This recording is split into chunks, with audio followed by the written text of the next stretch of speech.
starting, man. It's strange. Do something.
Buenas noches, bienvenidos a Tiempo Latino.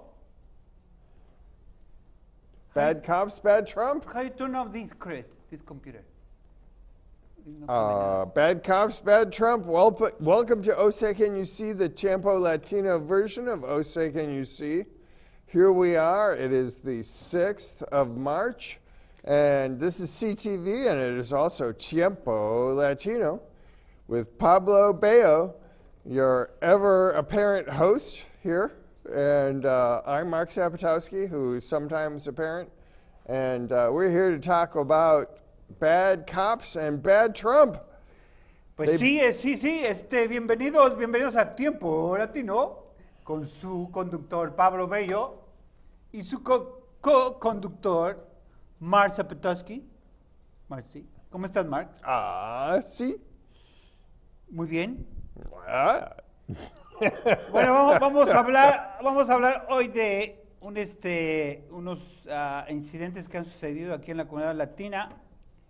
We're going to talk about this incident about Gilmar Ramos Gómez.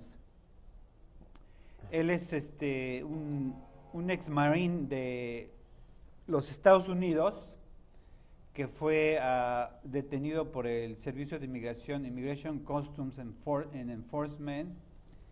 Fue detenido por el Servicio de Inmigración, como ya dije, y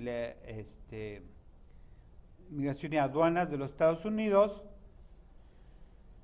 Hace ya varios meses, este incidente sucedió en noviembre.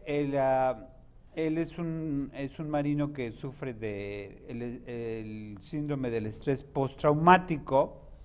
He suffers post-stress traumatic, Mark. Mm-hmm. Yeah, I heard that. That sounds like that, yeah. So he was taken to the hospital. Él lo llevaron al hospital. Arrancó un keypad de la pared, que es como un aparato de seguridad, una caja de seguridad, y él le prendió fuego una cajita de jabón. Oh, this one is better. Oh, thank you. le prendió fuego una cajita de jabón y gracias Chris, thank you Chris. Y entonces le arranca esta cajita que está pegada a la pared, que es para seguridad, la arranca, luego le prende fuego una cajita de jabón y de ahí se sale se sube al heliopuerto. He goes to the helipad. On top. He pulls the keypad from the wall. He burns a little box of soap. Oh, not the keypad, but box of No, soap? a little box of soap, I guess. Does soap burn? The cardboard burns. I mean, it was a little fire, Ah, but it didn't cause major damage or any damage, really. It burned the soap box. Okay. And then I think he damaged an alarm, fire alarm. And then he goes to the roof and trespass and goes to the helipad. Entonces sube a la azotea del hospital de Butterworth y traspasa y se mete al heliopuerto del hospital. And then the bad cops wrestled him to the ground or something? Or No, not even that. what happened? Él sube al heliopuerto, seguridad es alertado, suben los agentes de seguridad, le dicen que por favor salga del heliopuerto. So security is alerted, goes upstairs. They saw him trespassing in the helipad. They say, please come out, get out of there and come with us. And he followed his command, his orders of the security. And then he's arrested by the police and is taken in custody by the Grand Rapids Police Department. And then how did they start deporting him? Why did they start deporting him, Pablo? Well, and then he's arrested. Wood TV is known for the racist reports, their rude behavior towards the Latino community. Of course, they make this out of proportions report. There is an officer, the Captain Vanderkoy is his last name. Policía, ahora lo voy a decir en español, lo arresta la policía, Wood TV, Canal 8 de aquí local, que es conocido por su racismo en contra de los latinos, hace un escándalo en contra pues it's a minor incident, right? I mean, the guy is mentally ill. He suffers post-traumatic syndrome, PTS, right? PTSD. And then this Vanderkoy, I hope I'm saying right his name, sees the report on TV and call Immigration and Customs Enforcement. Immigration, no? He stays for a few days in the Kent County Jail, and once the judge decides that he can go home, immigration comes and picks him up and take him to Battle Creek to detention center. So what happened? Was he? And he's a citizen. Right. He's a citizen of the United States. He's a former Marine of the United States, condecorate. He goes to ICE take him. Was there? Look, was there some confusion with with ICE? Did they not know that he was a citizen? Why did they do this? Is there any known reason? he has his U.S. passport with him, and they don't check they don't check his belongings. in jail or at the hospital, anywhere. Uh, I mean, total disregard for. was he only speaking Spanish? Did he have an accent? What? Is there any reason? No reason. No reason. The reason is that he looks like me. He looks different. He looks like Guatemalan. Well, I'm Mexican, but some people tell me ask me if I'm Guatemalan. You kind of have a Latin American, Native American look. Yeah. So because his looks, this captain assumes that he's undocumented, that he doesn't have the paperwork a visa to stay in the United States, even though he was born here, and even though he has his U.S. passport with him, he has his ID. No, they don't care. Police don't care. They don't check his belongings. They don't. I guess they don't see the U.S. passport. Do you think it's possible that they knew all this, but they wanted to do it anyway? I don't know. I don't know, because I don't want to make accusations that I don't really know.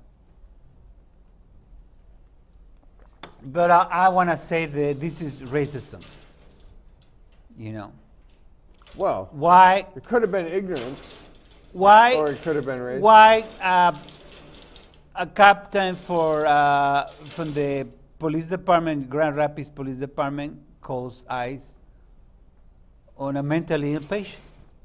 I just don't understand. It wouldn't be nice to call Pine Rest and take him to Pine Rest. This guy is obviously mentally ill. Please give him some treatment. He's a former a veteran of the war in Afghanistan. We went to Afghanistan, and I interviewed his mom, and she was very sad, very disturbed by this event. He says that they mistreat him. She told me they mistreat my son. They were laughing at him. She said they were laughing at him? Yeah, that's what Gilmar Ramos Gomez told to his mom, and this is what she said to me. The immigration officers were laughing at him. I don't know if the well, as police.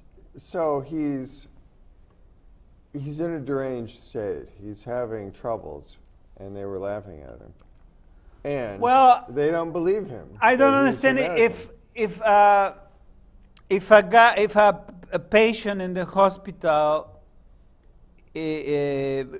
goes to the helipad and pulls the keypad from the wall.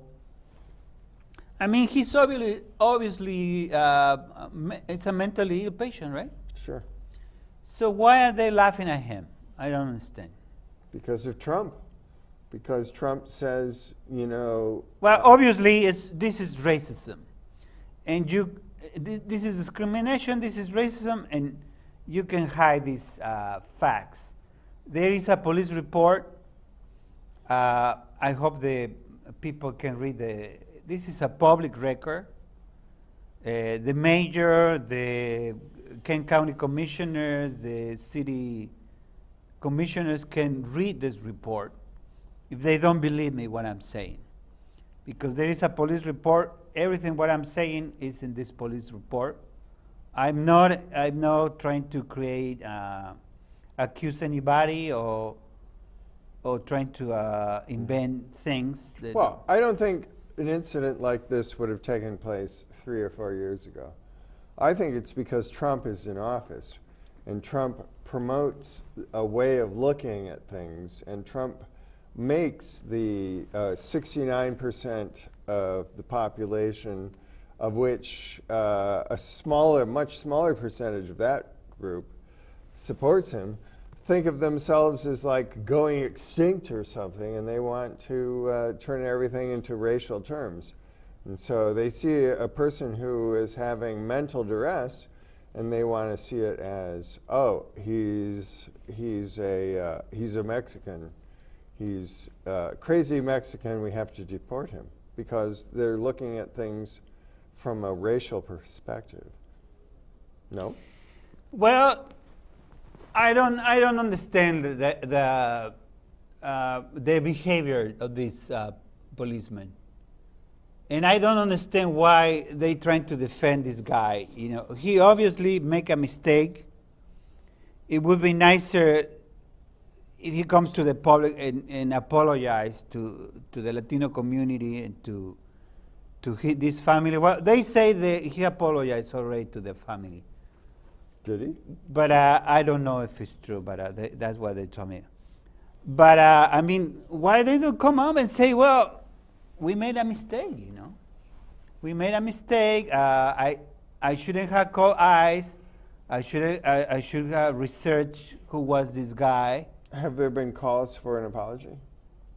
No, there was a meeting in Cosecha. Is a group of activists here in Grand Rapids. They showed up at the meeting and they were asking for his resignation. They asking for him to be fired. Well, I don't know about that, but why not just? I don't know why an apology is not forthcoming, but if it was a mistake, it was a mistake, right? So I don't understand either why it's so difficult to come to the public and say, you know, I make a mistake, I apologize for this behavior. An apology from the ICE agents too.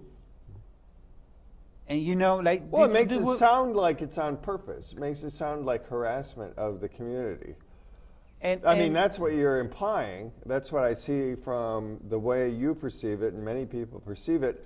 And I have not followed the story closely, I must say, but it sounds to me like if it was a mistake, it was a mistake under the influence of Trump.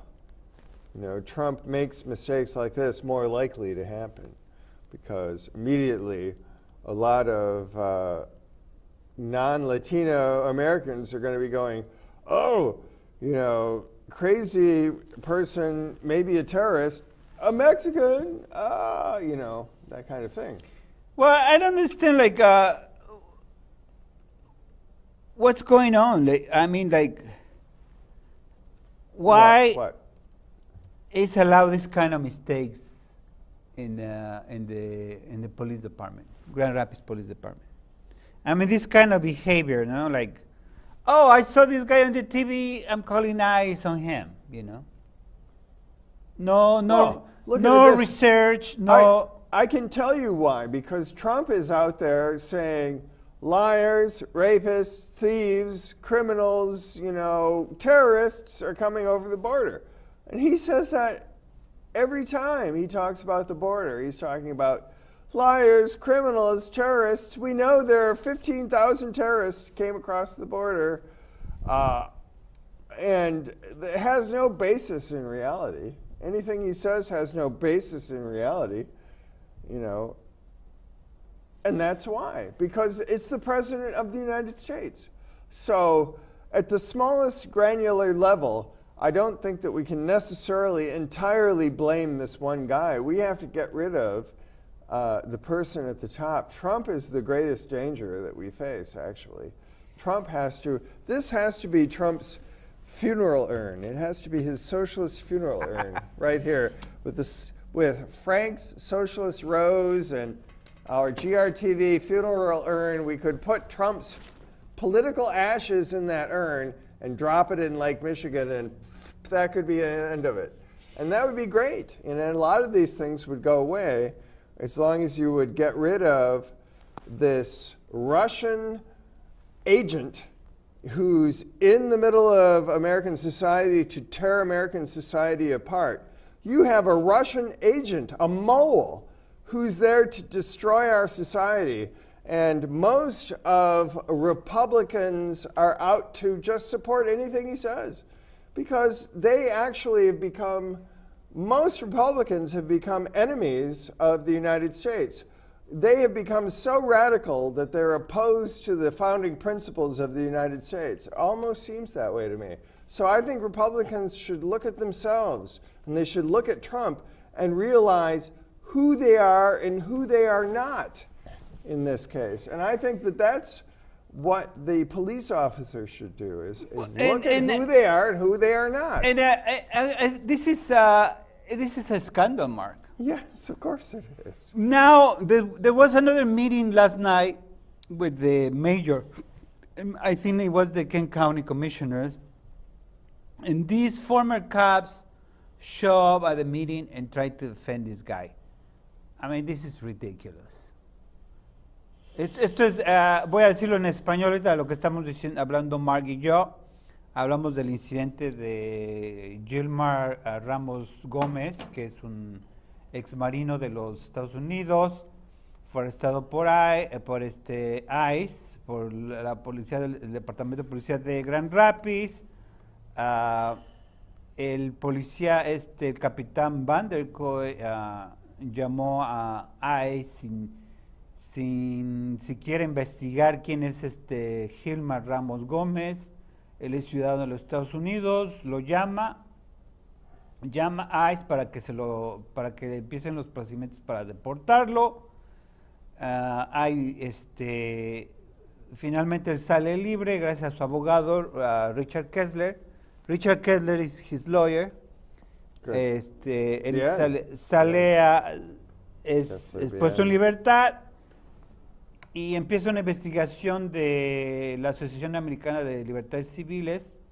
ACLU gets involved. There's an investigation, and thanks to this investigation, we know this story, because we didn't know anything about this until ACLU got involved. Hasta que la Asociación Americana de Libertades Civiles se involucra, investigan el caso, piden que investiguen el caso, y finalmente es suspendido Vanderkoy, the Captain Vanderkoy. Vanderkoy is suspended by the city manager pending further investigation. El manager de la ciudad, el gerente de la ciudad, suspendió al capitán Vanderkoy. Kurt Vanderkoy es su nombre, ya recuerdo ahora. Él es suspendido. Anoche hubo, hace unos días hubo una reunión de los comisionados del condado de Kent. Estaba la alcaldesa, estaban protestando y piden el despido del capitán Kurt Vanderkoy. Cosecha es un grupo de activistas aquí en Grand Rapids, están pidiendo el despido del policía Kurt Vanderkoy. Y ahora, ayer hubo otra reunión de los comisionados del condado de Kent y ellos siguen pidiendo la renuncia de este policía involucrado en el incidente. Y el gerente de la ciudad dice que siguen investigando. So the city manager, he said the investigation is going on. So this guy is suspended pending the investigation. Yeah, he's on a leave of absence. Paid leave of absence. Paid leave of absence. He's on vacation getting paid. Right. Why?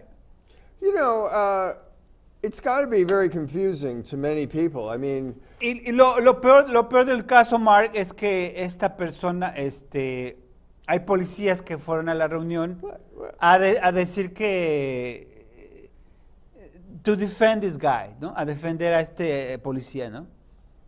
Well, Trump is. How can you defend this guy? Trump is the president of the United States, and he encourages this sort of way kind of thinking. behavior, you know. Yeah. So I can't entirely blame this guy for being vulnerable to that, because a third of the population is very vulnerable to thinking that Trump is like a for real president. To me, he's like an aberration. He's really an aberration. He's not. To me, he's not like a real president, but to many of these people, he's the real president, and they think there's a real emergency going on, and and they think it's like life and death, and so they will jump to conclusions. Facing a situation like this vendor, what's his face, goes, oh, crazy Mexican, I got to deport him. It's what he thinks. First thing he thinks, because of the president, everything the president says every day about, the emergency, the invasion, So now I would like to talk about another incident where Brandon Reyes, he was one of our guests here in Tiempo Latino. Yes, I remember him. Young guy. He was arrested by ICE. He's a dreamer. And he was a dreamer, yeah. He is in Battle Creek in the detention center in no accent. No accent either. He total native speaker of English in the United States, and yet now he's in detention in Cosecha. This group of activists, they are asking for money to pay his bond to help the family. Brandon Reyes' mom, Marilu, what is his name? Marilu Parra. Marilu Parra. She's arrested. She was arrested by ICE too. They were driving on their way to work, and ICE arrested both. And how? now, I mean, what was the reason for them being stopped? Do you have any idea? I don't know, but the thing is that they need our help. So if you put some more, there's a funny, one of those, let's say, GoFundMe, the Cosecha is organizing, and if you can get some money for him, I think Brandon and his mom, they would appreciate it, their help. You can go to Cosecha in Grand Rapids, Grand Rapids, in Facebook, and you can, if you want to give some money to this family. And this ICE is terrorizing our community, Mark. What? Terrorizing our community. ICE, Immigration and Customs Enforcement. Están aterrorizando a nuestra gente.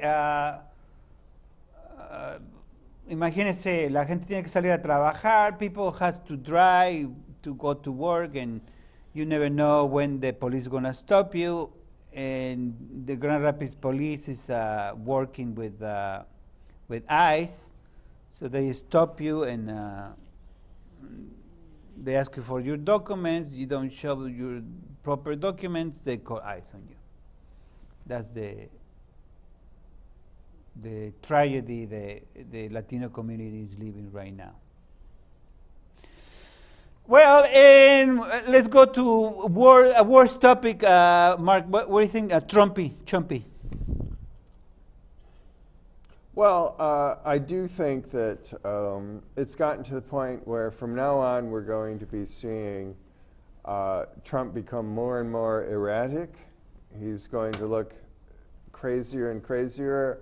The Republicans already look very crazy supporting him. I am very surprised that the majority of Republicans stand by Trump, even though Trump was well known already to be a criminal even before he was president. It was his reputation. He was already known to be essentially a criminal, someone who wouldn't pay what he owed people. He did everything to use his money to get out of paying people what he owed them.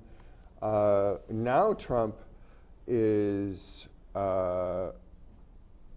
he's looking like a person who has lost a lot of his marbles. A lot of his marbles are rolling on the floor, and he's looking for them. Well, Michael Cohen, his lawyer, he was testifying today at the Congress. Again, yes. Again, he already did it a few days ago. He said he called Trump is racist. Well, he did that last week. He's a con man.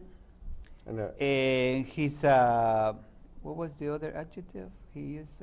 A racist, a con man, a liar. And a liar. Yeah. It goes along with being a con cheat. man. He called him A cheat, con man, He's a racist, cheat. liar. Although He said Trump is a racist, he's a con man, and he's a cheat. That's how he opened his statement. And of course, he did say he's a liar. Of course, he's a liar. And then they said, cheat. But you, Mr. Cohen, are a liar.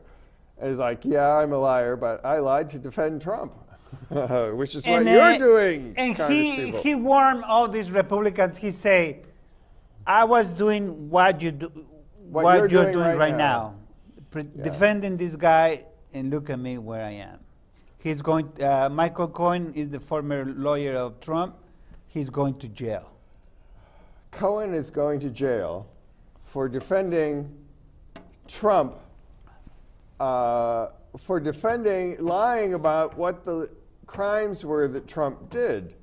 So the person who did the crimes isn't going to jail yet, but the guy who lied about the guy who did the crimes is going to jail. And you're going to see this more and more. More and more people are going to go to jail. I mean, already about 10 people are going to jail defending Trump. But they say, oh, we can't arrest Trump, we can't indict Trump.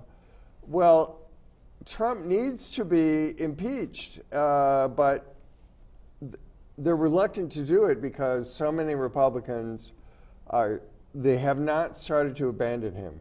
The thing that has to happen is that more and more of the American people have to abandon Trump. That's the key. Once you have another 10%, once his 30% approval goes to 20%, that's the key. That's when the Republicans will start abandoning him. But I think the solution is impeachment, Mark. Oh, I do too, of course. I think that absolutely. Democrats had to impeach this guy, and Yes, they have to grow cojones. They have to grow huevos and impeach this bandejo. Yeah. Right? Well, I wouldn't use those terms, but but I think he has to go. He has to go. He definitely has to go. This is impossible. This is not right. He was paying a prostitute, well, not prostitute, porno star, thousands of dollars to be quiet. I don't know, he was in collusion with Russia, even though he denies that he was in collusion. It seems to me that he's still in collusion with Russia. The thing that you have to remember is that... You call him traitor, Mark. I do. I call him traitor. If you look at Trump, ever since we've been looking at the last 2 years or so of Trump, he says everything that is in the Russian interest. Crimea. Oh, they want to be part of Russia. Oh, Ukraine. Oh, they love Russia there. They want to be part of Russia. So everything that Russia loves, Trump loves. And so, Syria. They love the Russians in Syria. Just let the Russians do whatever they want in Syria because they love them in Syria. So anything they want, they get, according to Trump. And so what's the difference between that and being an agent of Russia? I don't think there's any difference. See, the thing is, we know from Cohen, things that Cohen has already said, that Trump wanted his tower in Russia. He's wanted that tower for 20 years already, and he thought he was going to get his Trump tower in Russia. And in 2013, he went to Russia, and he wanted his tower then, and he had Miss Universe in Russia, in Moscow, and he was tweeting, on his tweety thing, he was going, oh, here I am, I'm arriving in Moscow. Will Putin be my new best buddy? Will he be my best friend forever? Ooh. It's like, what the hell? This is embarrassing. Trump is an embarrassment. But what I find like a Russian. Very interesting is he's that a pro-Russian. What Cohen, his former lawyer, says, Mark, that a liar, a racist, a thief, a criminal, whatever you want to say. He was giving money to a porno star. He was trying to build a tower in Russia and give Yes.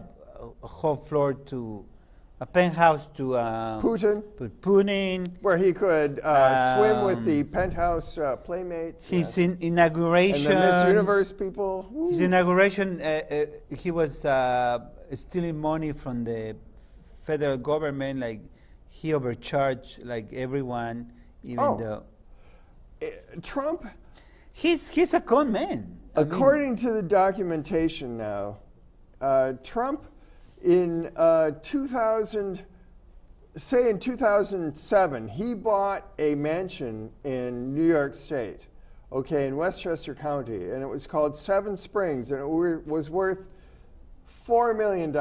I mean, it's nice, and it has 100 acres, but it's, it's way out there in the woods, and it's nice, but it's not super fantastic.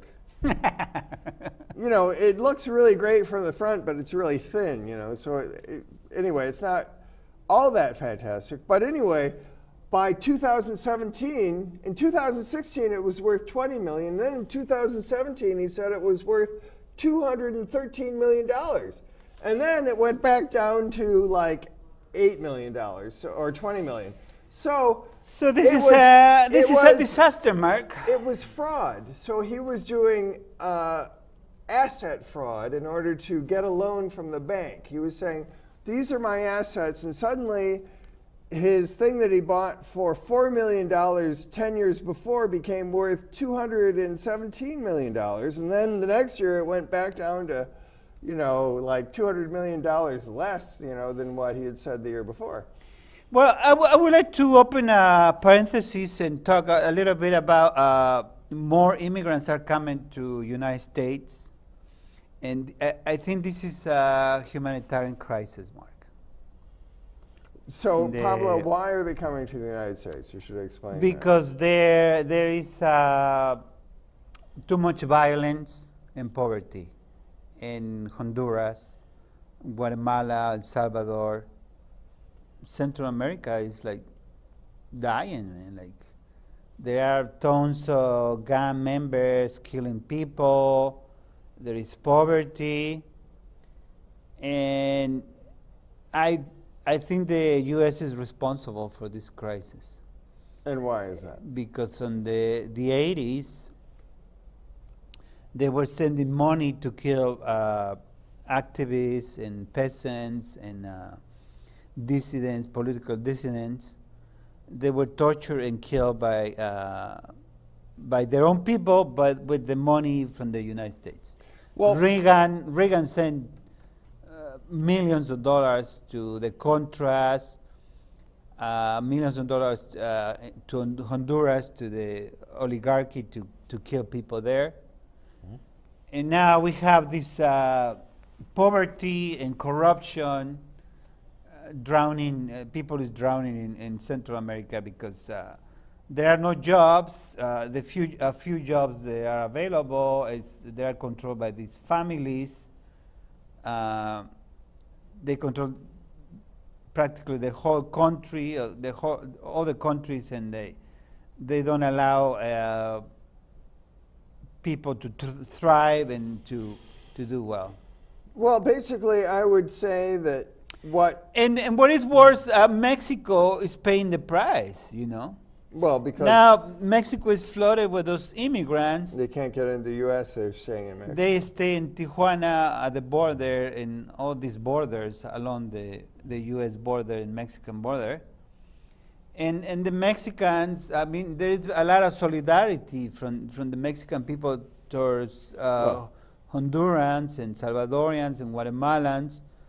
But I mean, like, how much Mexico can absorb these immigrants? It's thousands and thousands of people, with lies. They come to the border, and they find out they're not gonna cross that easy, man. No, they're not gonna cross. There are immigration border patrol. There is police on the Mexican side. They are hostigating all these people. Sure, Trump's building a wall, etc. And then this has become a humanitarian crisis. Sure.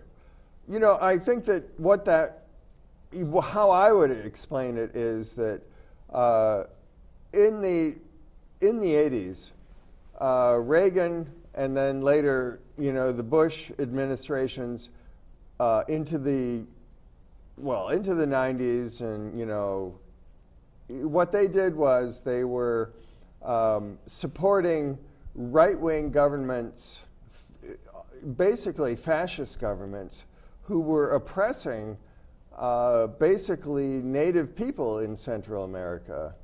Poor people, people who were less Spanish than they were in the elites. Indigenous people. That it was somewhat of a racist confrontation. And the U.S. supported that and put a Cold War political spin on the whole thing and put a lot of money into it, and even put U.S. Military forces into the field in some cases to lend weight to this whole thing. And the result of that is a kind of legacy of instability in these societies where there's been a lot of disruption, and there's a lot of people emigrated to the U.S. from these countries, were in the U.S., and then became gang-related in the U.S., and then were deported from the U.S. And it's a strange thing. It almost seems like a plan to further destabilize these countries. And now people are fleeing that violence that is still somehow U.S.-related from these gangs that originated in the United States even, like, this number 13 thing or whatever, It became in the jails, no? In the U.S. jail. Actually, they originated in the U.S. jails. So these were Central Americans in U.S. jails. They formed these gangs. They got deported, and those gangs thrived in Central America. Terrorized people in Central America. Bueno, ahora me gustaría decirlo en español, Marco. Bueno, estamos hablando de la crisis humanitaria que está sucediendo ahorita de los centroamericanos que vienen hacia los Estados Unidos. Vienen de Honduras, Guatemala, El Salvador, prácticamente toda Centroamérica. Vienen caminando muchos de ellos, llegan a la frontera, encuentran que no pueden cruzar la frontera tan fácilmente como les habían dicho. Y bueno, hay mucha solidaridad de parte de los mexicanos, les dan comida, les dan ropa, los ayudan a través de su trayecto hasta la frontera. Pero, o sea, ¿cuánto más el pueblo mexicano va a seguir ayudando a estos inmigrantes? Porque va a haber un momento en que va a haber violencia, va a haber ataques contra estos inmigrantes, y ojalá que no sucedan, pero eso es lo que va a pasar. La solución. The solution is like, I guess, instead of building a stupid wall, what about bringing money and investment to Central America, create jobs, so people don't have to leave? That's what many, that's what some of the Democrats in the United States Congress would like to do. That seems more like a real solution, actually. Yes, of course. I mean, another part of what happened was that the U.S. set up maquiladoros in Central America, special zones, economic zones, were paid quite low wages and disrupted local economics. And now they left. I think they left already. They left already. But I mean, like, create some kind of sustainable economics in Central America, right?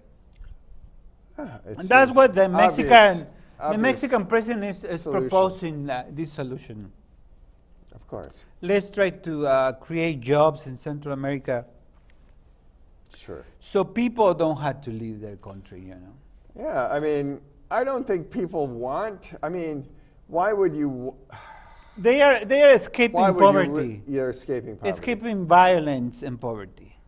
That's the reason why people is coming here. Like there are guns that says, Mark, if you don't give me $100 a week, I'm gonna kill your family. I'm gonna kill your family, and I'm gonna kill you. Violent parasites. Yeah. I mean, what do? I grab all my children and say, let's go to the United States, because What else? I'd rather to die trying to cross the border than dying here by some gang member that for sure is going to kill me if I don't give him money. So this is the horrible tragedy in Central America, and this is real, and there is no solution, quick solution for this tragedy in Central America. Well, if the United States wanted to really help Central America and end the crisis at the border that Trump makes such a big deal about, it could be done. It could be done. We could do that. I mean, the United States, without terrible sacrifice to itself, rebuilt Western Europe after World War II very successfully. You know what it is that the wealthy don't want to pay. The wealthy don't want to pay in the U.S. That's what it is. That's real, Mark. That's history. It's a very real possibility. That's history.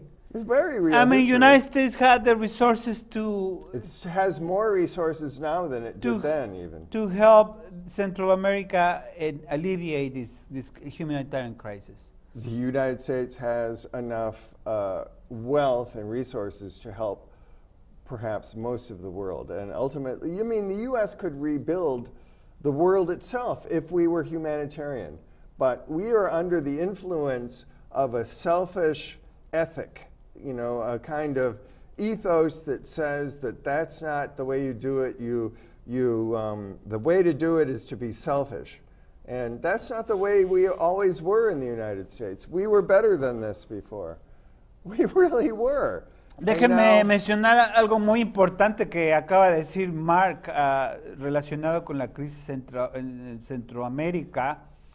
Él habló del plan Marshall, ¿no? Marshall Plan. El plan Marshall que se puso en práctica en Europa después de la Segunda Guerra Mundial. Alemania, Francia, Inglaterra, prácticamente toda Europa estaba destrozada. Japón estaba en ruinas. And they were successfully democratized too. Y entonces Estados Unidos implementó el plan Marshall, que trajo dinero, trajo inversiones, les prestó dinero para que se levantaran, reconstruyeron sus ciudades, reconstruyeron sus economías, y ahora son potencias económicas. Alemania, Francia, Inglaterra, bueno, ya lo eran, pero se encontraban en ruinas por los bombardeos, por la guerra, por el hambre. And Italy. Italia, Japón estaba destrozado, les aventaron 2 bombas atómicas. And they were successfully democratized. Yeah. So, esto no es una fantasía, es real. Esto sucedió después de la Segunda Guerra Mundial en 1945. When was implemented, Mark? 1945, right away? The late 40s into the earlier 1950s. A finales de la década de los 40 del siglo pasado y principios de la década de los 50, dice Mark. This is real. It was real, and it did not cause tremendous sacrifice in the United States. But in those days, the wealthy paid very high taxes, but the overall society was very wealthy. But if you had several $1 million over your first, couple $1 million or so, you were paying 90% tax on your income. And that's how it worked.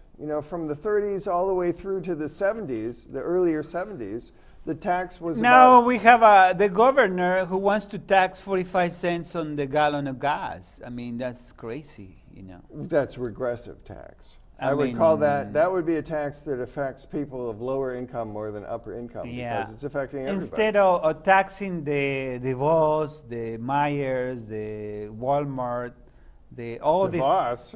all these billionaires that live here in Grand Rapids, they can be taxed. Yeah, of We course. don't have to pay 45 cents per gallon per taxes.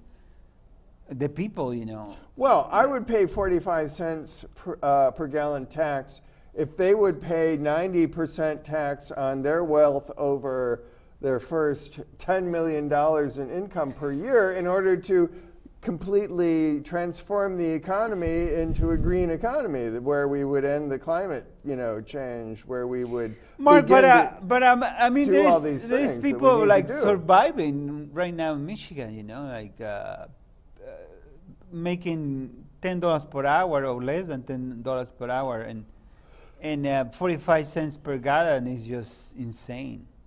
It is. I mean, it's too much. That's a big tax. I mean, I don't mind to pay that money for the gas, but think about other people, like the families that they're making less than $10 Sure. per hour. Sure. I mean, that's too It might much not money. be so bad for me and you. Actually, it'd probably be worse for me than for you, but for a lot of people, it'd be even worse, Yeah, I mean, I don't mind to pay 45 cents per gallon, but let's think about other people, Sure, like, of course. mean, Yeah, I mean, that is significant. That is what you call a regressive tax, and I would expect a Democrat not to do such a regressive tax.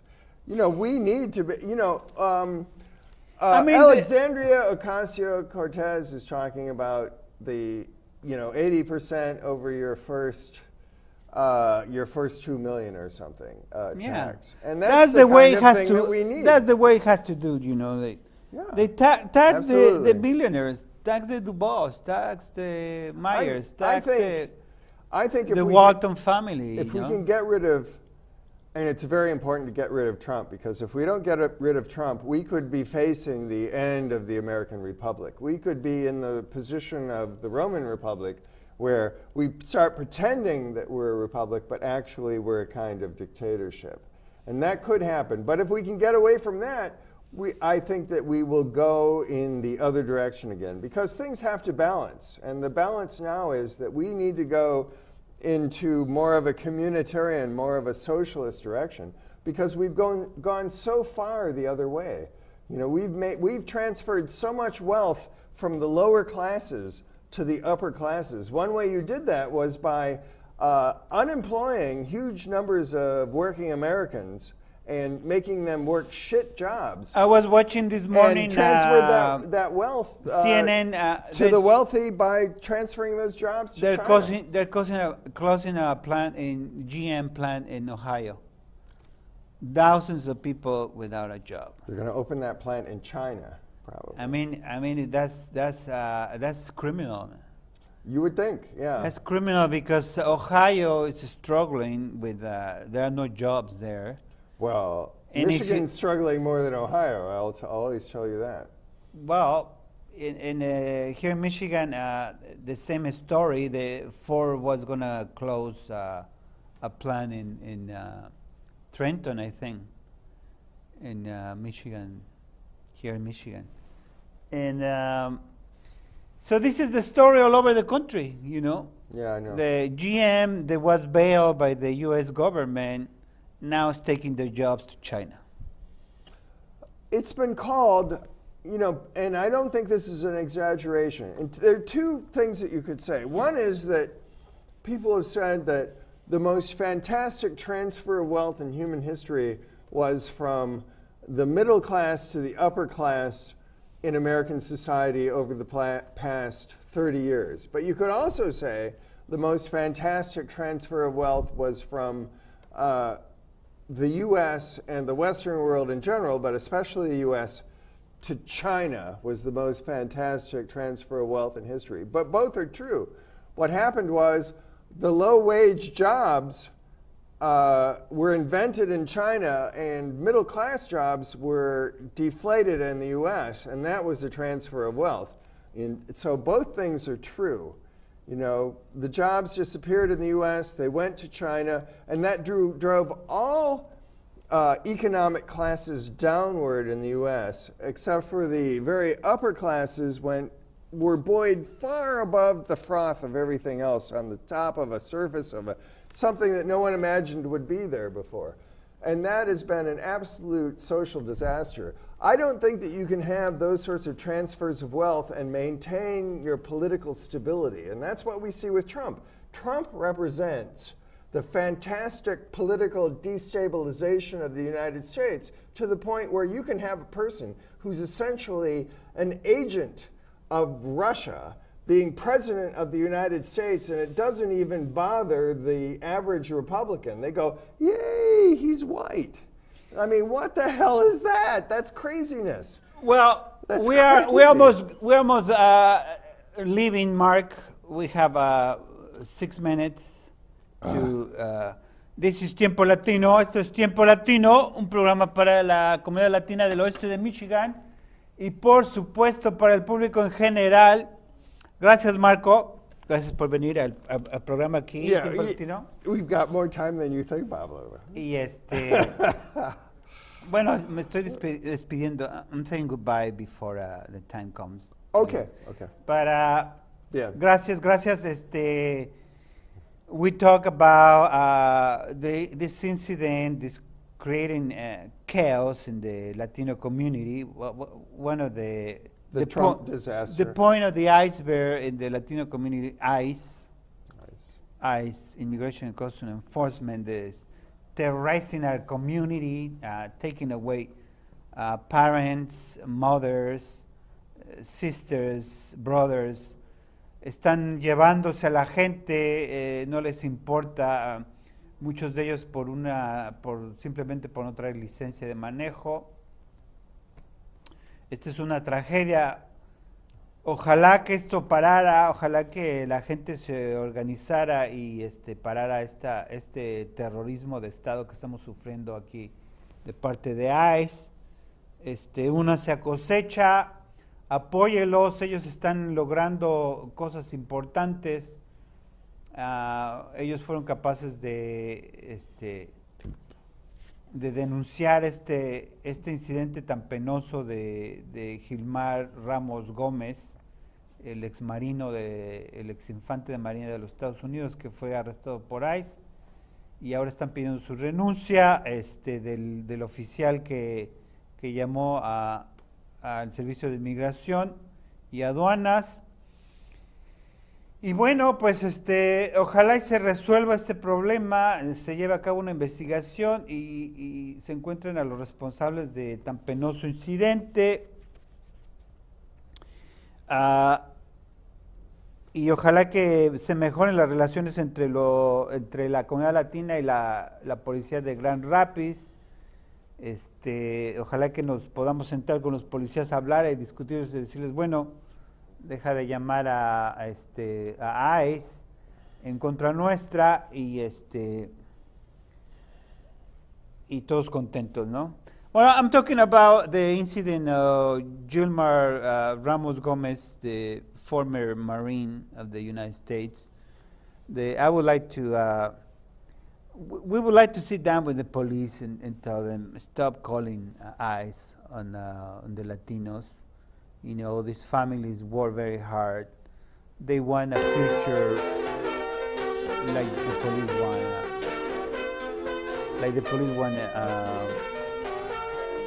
Like everyone wants a better future for their children. You know?